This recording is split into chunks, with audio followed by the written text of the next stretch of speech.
touché. Et il faut que je le trouve. Et il fait 1 degré, il pleut. J'ai les mains presque gelées, on va dire. Et là, je suis en canoë. Ah putain. Ouais, ça va être ça. Il est là-bas. Je vais le chercher. Putain, super. Voilà. Bon, on va essayer de mettre la lampe ici. À tout seul, c'est pas facile. Hein. Chasser de nuit à la lampe. Voilà, je l'éclaire. Oh, j'espère que la lampe va pas tomber au bouillon. Oh putain. Bon, je vais essayer de mettre la lampe sur le front aussi. Il n'y a rien de simple de nuit. Hein. Ah, ça, c'est un truc qu'il faut faire à deux, ça.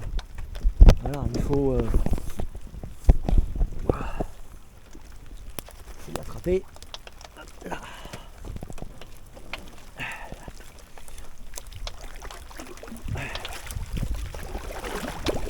Il est pas très gros, mais ça fait à bouffer quand même.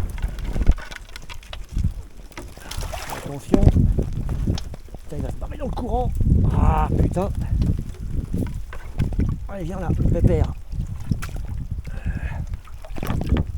Putain, on dirait que la flèche a traversé, putain. Oh, la puissance de l'arbalète.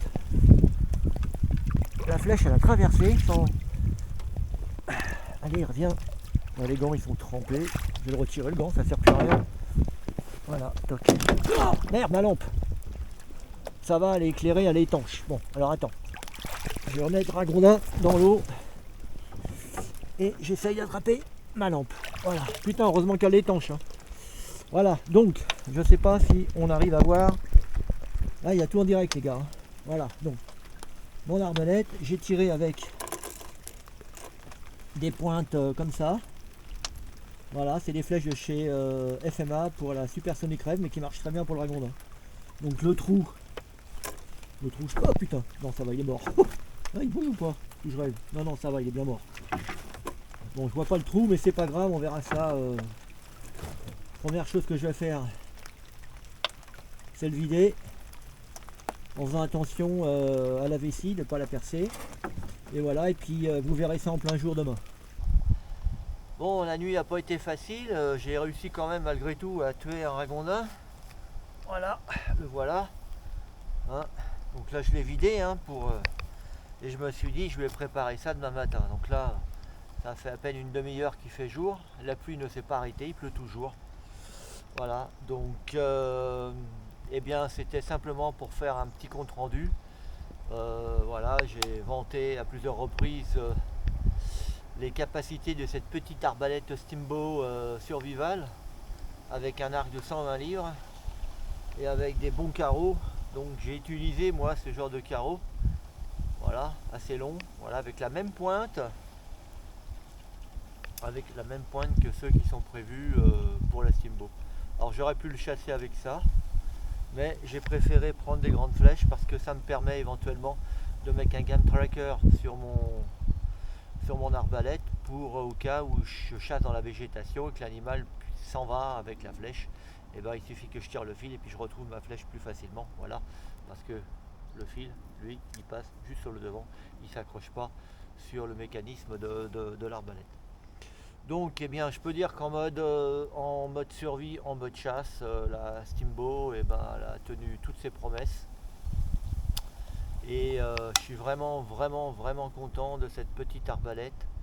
C'est vraiment un truc de malade. Voilà. Encore une fois, ultra léger, 1 kg. Bon là, elle est équipée avec une lampe sur le côté. Alors hier, les images que vous avez pu voir juste avant mon compte rendu, bah, c'est parce que d'un côté j'avais la lampe frontale, j'avais mis la GoPro sur le front. Enfin, les images sont pas top, mais on voit bien que c'est pris vraiment dans l'action.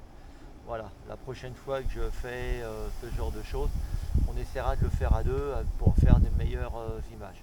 Mais bon, le but c'était pour vraiment voir si la Steamboat était vraiment un outil efficace pour la chasse. Elle l'est, donc si elle est efficace pour la chasse dans les conditions que j'ai eu cette nuit, c'est-à-dire avec de la flotte, il y avait 1 degré hier soir, beaucoup de courant sur la rivière, j'étais en canoë dans le noir, complet, et c'était pas évident. Donc elle a pris la flotte, tout ça, mais elle a aussi pris la flotte en Amazonie pendant des jours, et franchement c'est du costaud, quoi.